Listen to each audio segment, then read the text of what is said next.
turime pastoviai besikreipiančius jūs žiūrovus į mus dėl poliravimo mokymų. Ir sprendimas yra priimtas vykdyti poliravimo mokymus. Bet kadangi aš pats esu reiklus žmogus, iš savęs labai daug ką reikalauju ir norėčiau pabrėžti, kad mūsų mokymai bus kartus ir sunkus. Už mano nugaros yra Honda Accordas, kurio yra kėbulas visiškai miręs, nuperstas su krūva iššūkių. Mokymus vesiu ne aš vienas, su mumis dar dalyvaus ir Mirkos technologas, Mirkos atstovas, kurie taip pat turi savo technologiją, savo priemonės blizginti, gaivinti kėbului. Ateik. Matinis lakas jis nesipoliruoja, nes turi savyje pigmentą. Su ilgu kailiuku aš nedirbu, aš to nesicentrinę. Iš esmės jinai ir nedirba teisingai. Šitoje vietoje mes tiesiog netgi paviršiaus kitą formą padarėm. Tai čia reikėtų išvedinėti. Čia yra nelygumas.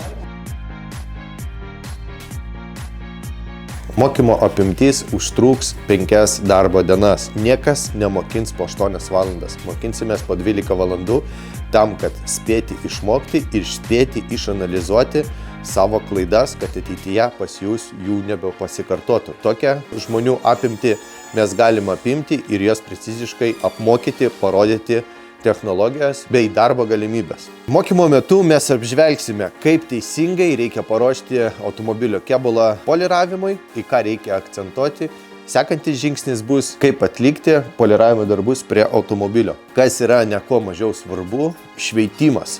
Įvertinti lako sluoksnį, įvertinti ant automobilio žalą ir priimti sprendimą, kaip tą žalą pašalinti. Šveitimo mokymai taip pat dalinsis į 2 momentus. Mokinsime šveisti šlapių būdų ir naujoviškų būdų, tai yra sausas šveitimas. Noriu apžvelgti abu variantus, tam, kad jūs kuo daugiau turėtumėt patirties. Sekantis momentas, mokinsimės kėbulą ruošti poliravimui iš padažytojo. Dirbsime prie lako užbaigimo, dirbsime prie lako nubėgimų, tuo metu kaip šalinant nubėgimą, kad neprašveisti laką paviršių. Labai svarbu būti konkurencingam rinkoje. Apžvelgsime dar ir dažų korekciją, kaip ištaisyti įbrėžimą, kaip priauginti dažus, užmaskuoti, užpoliruoti, kad jūsų ateityje paslauga būtų kuo kokybiškesnė ir kuo patogesnė klientui. Mokymus vesiu, kaip aš ir minėjau, ne vienas, mokymus vesiu kartu su Mindaugu.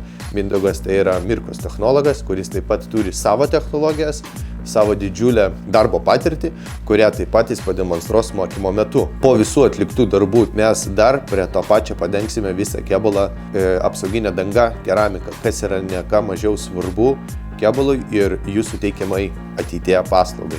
Teisingai uždengti keramiką tai yra 50% sėkmės jūsų paslaugos. Mokymai vyks 5 dienas Kauno mieste su 5 mokiniais. Skubėkite registruotis.